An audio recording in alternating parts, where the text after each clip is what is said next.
And here to discuss what is next for DeSantis' campaign is Jesse Byrne from The Hill. Jesse, thanks so much for being here. So next week, the governor will begin what's being called retail politics, which is when a candidate attends local events to target voters on a smaller scale. But how much of an impact does that type of campaigning really make?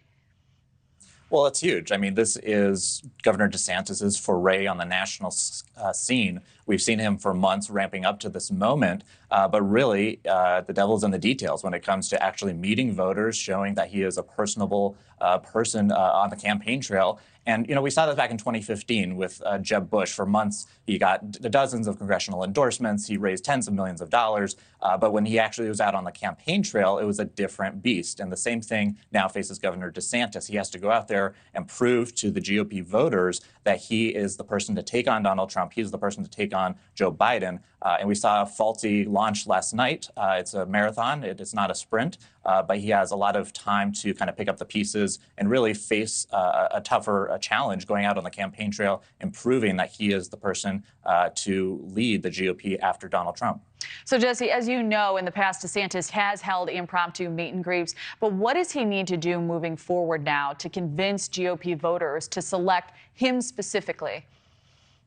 Well, he starts with a huge war chest, over $100 million with his super PAC, which is definitely a great place to start when you are going up against someone like Donald Trump, who doesn't need a huge war chest behind him. He has a lot of earned media when it comes to sending posts on Truth Social or making comments in different interviews, this kind of bombast that definitely can drive the narrative in the news cycle for days and weeks. So he has to, you know, on one side, he has the money behind him, but really he has to show that he has the personality and the mettle to kind of go up against someone who has dominated the GOP and has led the GOP and just controlled the conversation for several years now in former President Trump. So months ago, DeSantis seemed to be picking up steam as the preferred candidate of the Republican megadonors. But there's been growing concerns among donors more recently, namely after his backing of the 6-week abortion ban in Florida. Some are concerned about that stance in a general election. Do you see more donors coming to his aid, or how will that impact that sector specifically? Well, we definitely see it with people like Tim Scott from South Carolina or Nikki Haley, also from South Carolina.